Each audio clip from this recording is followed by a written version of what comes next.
Greeting students, this is Muhammad Ishtiaq and today we are going to discuss poem number 10, The Hollow Man. Class 11 Intermediate, The Hollow Man by T.S. Eliot.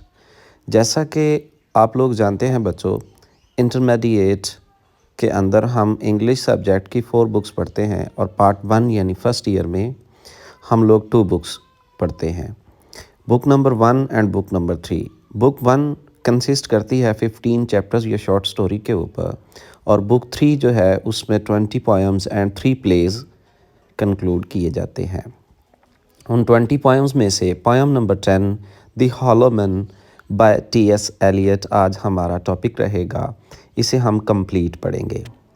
बच्चों याद रहे ये poem important है question answers की नज़र से, यानी ज़्यादातर इस पोएम में से एग्ज़ामिनेशन के अंदर शॉर्ट क्वेश्चन आते हैं। इसके सिनोनिम कोई बहुत ज़्यादा इम्पॉर्टेंट नहीं है, 3-4 इम्पॉर्टेंट सिनोनिम्स हैं जो हम डिस्कस करेंगे और फिर इसकी ट्रांसलेशन, एक्सप्लेनेशन और रेफरेंस और कॉन्टेक्स्ट हमने देखना है। तो आइए बढ़ते हैं पोएम की जानिब। तो स्टूडेंट्स सबसे पहले हमारा टॉपिक होगा अबाउट द पोएट, यानी कि हमारा जो शायर है उसकी थोड़ी बहुत बायोग्राफ़ी, उसकी लाइफ हिस्ट्री, कि वो कहाँ पैदा हुआ और उसने क्या पढ़ा और उसने अपना कलाम कहाँ से लिखना शुरू किया। और पॉइंट 2 है सिनोनिम्स ऑफ द पोएम, यानी इस पोएम्स के जो इम्पॉर्टेंट वर्ड्स हैं वो और उनके सिनोनिम्स हम डिस्कस करेंगे। और नंबर 3 पे कंप्लीट पोएम है बच्चों, हम हमारे सिलेबस में शामिल कंप्लीट पोएम की ट्रांसलेट करेंगे। वैसे तो ये पोएम दी हॉलो मैन इसके 5 पार्ट हैं, लेकिन फ़र्स्ट ईयर के अंदर जस्ट इसके पहला एक पार्ट ही दिया गया है। अगर 5 पार्ट्स होते तो ये बहुत लॉन्ग पोएम बन जाती, लेकिन एक पार्ट है टी.एस. एलियट की पोएम दी हॉलो मैन का जो कि हमारे सिलेबस में कंक्लूड किया गया है, हम सिर्फ उसे ही डिस्कस करेंगे। उसके बाद रेफरेंस एंड कॉन्टेक्स्ट बच्चों मैंने आपको बताया हुआ है कि जब भी पोएम में से कुछ वर्सेस आती हैं आपके क्वेश्चन पेपर के अंदर, उनका आपने सबसे पहले रेफरेंस बताना होता है। रेफरेंस मीन कि ये वर्सेस किस पोएम से ली गई हैं और इस पोएम को किस पोएट ने लिखा है। फिर आप उसका कॉन्टेक्स्ट बताते हैं, उसका बैकग्राउंड बताते हैं कि इस पोएम में ओवरऑल शायर क्या कहता है, और फिर एक्सप्लेनेशन स्टैंजा बाय स्टैंजा, फिर आप उस स्टैंजा जो कि पेपर में दिया गया है उसको एक्सप्लेन कर देते हैं। क्वेश्चन आंसर इसके हैं, फिर जनरल एमसीक्यूज़ भी होते हैं जो हमने पढ़ने हैं। तो बढ़ते हैं अपनी पोएम की जानिब। हम सिर्फ पार्ट 1 को कंप्लीट ट्रांसलेट करेंगे क्योंकि हमारे सिलेबस में शामिल इस पोएम का पार्ट 1 ही है, बाकी की पोएम शामिल नहीं है। सबसे पहले अबाउट दी पोएट। तो स्टूडेंट्स थॉमस स्टर्न एलियट, यानी कि now known as T S. Eliot, जिसका complete name Thomas Stearns Eliot है, अब वो जाना जाता है टी.एस. एलियट के नाम से, वाज बॉर्न इन यूएस इन 1888। तो यूएस में पैदा हुआ बच्चों 1888 के अंदर। His father was a famous businessman, उसका बाप एक मशहूर बिजनेसमैन था, and his mother was also a poetess and social worker. The family later moved to the England and settled there as permanent resident. बाद में ये यूएस से England में शिफ्ट हो गए और वहाँ पे ये रेजिडेंट हो गए, यानी परमानेंट हमेशा के लिए रहने लगे। T S. Eliot did his BA in 1909। T S. Eliot ने अपना बीए 1909 में कंप्लीट किया। He completed his PhD in 1916 और फिर 1916 में उसने पीएचडी की। He was a famous essayist, playwright, publisher, critic and poet. तो इसने बच्चों बहुत सारे काम किए हैं।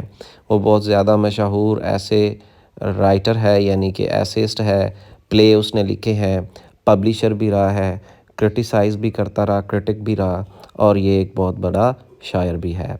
Elliott got widespread attention for his poem. तो एलियट बहुत फेमस हुआ, लोगों की उसने तवज्जो हासिल की अपनी एक पोएम के ज़रिए से, द लव सॉन्ग। और इस पोएम का नाम लव सॉन्ग है बच्चों, which was seen as a masterpiece of modernist movement. और जो मॉडर्निस्ट मूवमेंट है यानी जब से मॉडर्निज़म का एक पीरियड चला है। इंग्लिश लिटरेचर के अंदर बच्चों बहुत सारे पीरियड्स रहे हैं, रोमांटिसिज्म, मॉडर्निज़म, इस तरह से जैसे जैसे आप पीछे इसकी हिस्ट्री पढ़ते हैं तो एक मुकम्मल मूवमेंट चलती थी और उस मूवमेंट के अंदर जो है बहुत सारे पोएट लिखते जाते थे। तो his other best known poems are the Waste Land 1922, ये एक बहुत ही कमाल का शाहकार है बच्चों इस आदमी का। 1922 के अंदर इसने जो पोएम लिखी the Waste Land, the hollow man 1925, Ash Wednesday 1930 and Four Quarters 1943. He was also famous because of his 7 plays. वो अपने 7 ड्रामाज की वजह से भी मशहूर हुआ, particularly murder in the cathedral 1935, ख़ास तौर पर मर्डर इन द कैथीड्रल जो उसने प्ले लिखा 1935 में, इसकी वजह से द कॉकटेल पार्टी 1949, ये भी इसका प्ले था। He was also awarded by the Nobel prize, और इस आदमी को नोबेल प्राइज़ भी दिया गया बच्चों इन लिटरेचर के अंदर in 1948 for his outstanding contribution to the poetry. शायरी के अंदर अपने कमाल के हिस्सा की वजह से इसको नोबेल प्राइज़ भी मिला। He died in 1965 at the age of 76। तो 76 साल की उम्र में 1965 के अंदर इस बंदे की वफ़ात हुई और ये इस दुनिया से चल बसा अपने अजीम लिटरेचर लिखने के बाद, जो कि आज भी दुनिया के अंदर पढ़ा और समझा जाता है। हमारी पोएम्स के बच्चों ये कुछ इम्पॉर्टेंट वर्ड्स और उनके सिनोनिम्स हैं जो आपने लर्न करने हैं। सबसे पहला वर्ड इम्पॉर्टेंट हॉलो है बच्चों, जिसका मतलब एम्पटी, वैल्यूलेस या वर्थलेस होता है, जिसे आप खोखला कहते हैं उर्दू के अंदर। हॉलो यानी खोखला, जिसकी वैल्यू ना हो, एम्पटीनेस और वर्थलेस हो। हेड पीस, इसमें बच्चों एक वर्ड इस्तेमाल हुआ है। हेड पीस से मुराद इंसानी माइंड, उसकी इंटेलेक्ट, विजडम या ब्रेन है। विस्पर, मर्मर, मटर, स्पीक सॉफ्टली, यानी जब कोई आदमी बहुत आराम से और आहिस्ता से या भुन भुन जिसे कहते हैं सरगोशी करना, बेसिकली उसको आप विस्पर कहते हैं। पैरालाइज्ड, ये एक और इम्पॉर्टेंट वर्ड्स है जिसका मतलब डिसेबल्ड, क्रिपल्ड या इनसेंसिबल, पैरालाइज्ड हो जाना, ये आप सब जानते हैं। फिर एक वर्ड है वायलेंट, जिसे बोलते हैं फीरस, यानी वाइल्ड, जिलस, एक्साइटेड, यानी वायलेंट हो जाना, शिद्दत आ जाना किसी चीज़ के अंदर। स्ट्रॉ यानी ट्रिफल, ग्रास, बस्क, हे जिसे आप तिनका कहते हैं स्ट्रा को, हे यानी एक किस्म की घास।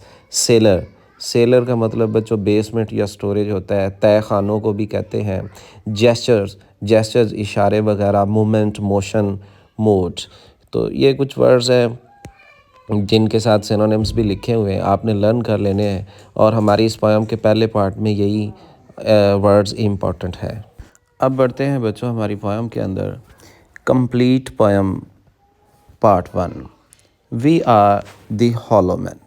स्टूडेंट्स, पोएट हम सब को एड्रेस करते हुए बोलता है कि हम सब हॉलो मैन हैं, यानी हम सब खोखले इंसान हैं। बच्चों याद रहे कि ये पोएट मॉडर्निस्ट मूवमेंट से बिलोंग करता है, और वो मॉडर्न मैन को, यानी मॉडर्न इंसान जो हैं, आज के जदीद लोग जो हैं, उनको एड्रेस मुखातिब करके कहता है, और ख़ुद को भी वो शामिल करता है कि हम सब खोखले इंसान हैं, हम अंदर से खाली इंसान हैं, हमारे अंदर कुछ मानी रखने वाली चीज़ नहीं है, वैल्यूएबल चीज़ नहीं है।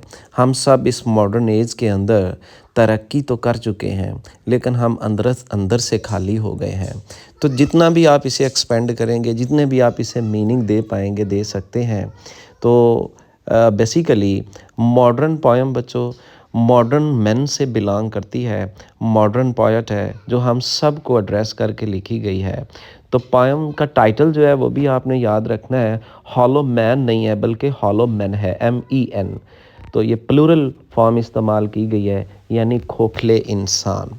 We are the hollow man, हम खोखले इंसान हैं। We are the stuffed man, stuffed man, हम भूस भरे इंसान हैं। We are the stuffed, stuff बच्चों आपको पता ही है, जैसे कि बर्गर के अंदर वो चिकन स्टफ़ कर लेते हैं, इसी तरह कोई भी चीज़ जब भर ली जाती है किसी चीज़ में तो उसको स्टफ़ कहते हैं। तो आप समझ गए होंगे मेरे meaning. We are the stuffed man, वो कहता है कि हम भूस भरे इंसान हैं, हम अंदर से खाली इंसान हैं, हम ऐसे एहसासात, ऐसे जज्बात और ऐसे ख़यालों को अपने अंदर रखते हैं जो बेमानी हैं, जो यूज़लेस हैं, जो दूसरों को नुकसान पहुंचाते हैं। हम दूसरों के लिए फ़ायदा कम और नुकसान ज़्यादा सोचते हैं। हम भूस भरे इंसान हैं। लीनिंग टुगेदर, हम एक दूसरे की तरफ झुके पड़े हैं। लीनिंग मीन बच्चों आपको पता ही है, बेंड होना, झुकना, लेकिन यहाँ पे देखें मानी क्या है पायट का। लीनिंग टुगेदर, हम एक दूसरे पे डिपेंड करते हैं। हम ये देखते और चाहते हैं कि कोई दूसरा आए जो हमारी ज़िंदगी को सहल बनाए, आसान बनाए और हमारी ज़िंदगी में खुशियाँ लाए। हम खुद पे डिपेंड नहीं करते। हम खुद से कोई काम नहीं करना जानते। हम काम करना ही नहीं चाहते क्योंकि हम खोखले हैं, हम भूस भरे हैं। हम में कोई वैल्यूएबल चीज़ है ही नहीं। यही वजह है कि हम दूसरों की तरफ देखते रहते हैं कि कोई और आएगा और हमारी ज़िंदगियों को चार चांद लगा देगा और हमें कामयाब करा देगा।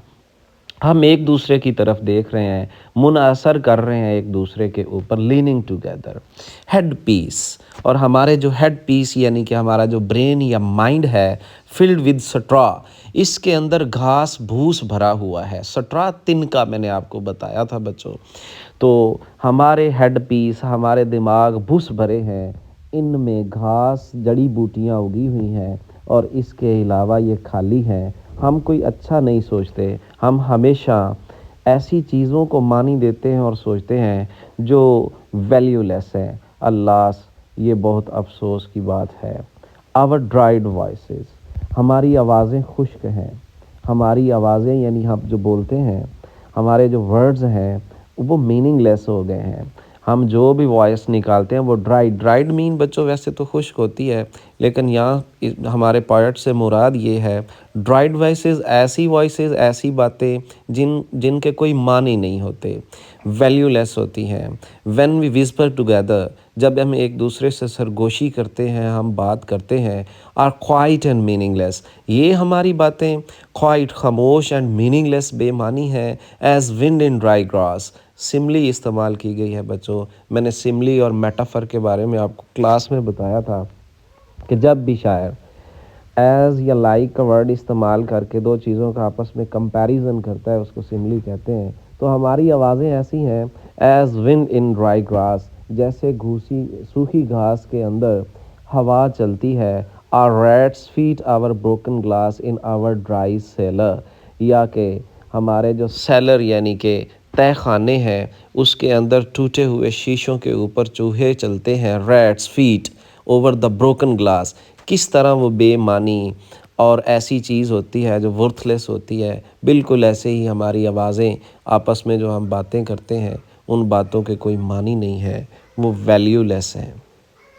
पैराग्राफ नंबर 2 बच्चों, शेप विदाउट फॉर्म, हम शेप तो रखते हैं लेकिन उनकी फॉर्म नहीं है, यानी हमारी शक्लें बिगड़ी हुई हैं, हमारी बनावट बिगाड़ का शिकार है बच्चों। शेड विदाउट कलर, और हम बग़ैर रंग के शेड रखते हैं। हमारे साए में, हमारे कदो कामत में और हमारी पर्सनैलिटी में रंग नहीं है। हम बेरंगे इंसान हैं, हमारी कोई वैल्यू नहीं है। पैरालाइज्ड फोर्स, हमारी जो ताकत है वो भी बिगाड़ का शिकार है, पैरालाइज हो गई है, वो ताकत नाकाबिले इस्तेमाल है। जेस्चर विदाउट मोशन, हम हरकत तो करते हैं लेकिन इसमें कोई हरकत नहीं है। बच्चों देखो कैसा कंपैरिजन है, जेस्चर विदाउट मोशन। तो जेस्चर भी मोशन को कहते हैं, मोशन जेस्चर को बोलते हैं। तो यहाँ से मुराद क्या है कि हम चलते फिरते मुर्दा इंसान हैं।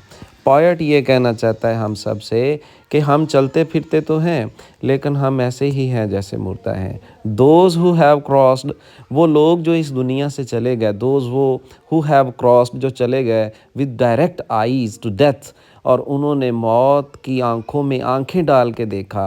अदर्स किंगडम, और वो दूसरी सल्तनत, दूसरी दुनिया में चले गए। Remember us if at all, अगर वो हमें याद करते होंगे। Not as lost violent soul but only as the hollow man, the stuffed man. पहली बात तो ये वो हमें याद नहीं करते होंगे, और अगर वो याद करते भी होंगे, remember us if at all, not as lost violent soul, तो ऐसे नहीं कि जैसे कोई हम बहुत बड़ी चीज़ें हैं या हम वायलेंट से मुराद बच्चों यहाँ पे जब कोई इंसान फ़ोर्स रखता है, वो अच्छे जज़्बे रखता है, उसके पास ताकत है दुनिया को बदलने की, तो वो ऐसे हमें याद नहीं करते, बल्कि वो हमें याद करते हैं हॉलो मैन के तौर पे। खोखले इंसान, द स्टफ़्ड मैन, बुस भरे इंसान, वो भी वहाँ पे कहते होंगे, कितने खाली हैं ये लोग, कितने बेमानी हैं, बुस भरा है इनकी अक्लों में, कोई ताकत नहीं, कोई हिम्मत नहीं, कोई जज़्बा नहीं इंसानों के अंदर। ये कैसे इंसान आ गए हैं आज के जदीद दौर के, जो अच्छे जज़्बे नहीं रखते, सिर्फ़ गुस्सा, नफ़रत, जेलसी और इस तरह की चीज़ों से भरे हुए हैं। तो ये बच्चों पार्ट 1 है, जो हमारे फर्स्ट ईयर क्लास में यानी पोएम नंबर 10 दी हॉलो मैन के अंदर शामिल किया गया है बाय टी.एस. एलियट। इसके बाकी भी पार्ट्स हैं जो कि शामिल नहीं हैं, वो आपने नहीं करने, यही पार्ट आपने करना है। इसकी translation, explanation, reference and context का आपको पता चल गया है, आपकी गाइड बुक से आपको मिल जाएगी। वहाँ से आपने इसकी अच्छी तरह रेफरेंस एंड द कॉन्टेक्स्ट और ट्रांसलेशन आपने याद कर लेना है। क्लास के अंदर इसका टेस्ट लिया जाएगा। Thank you very much. मिलते हैं अगले चैप्टर के लिए इसी चैनल पे। अल्लाह हाफिज़। Stay tuned.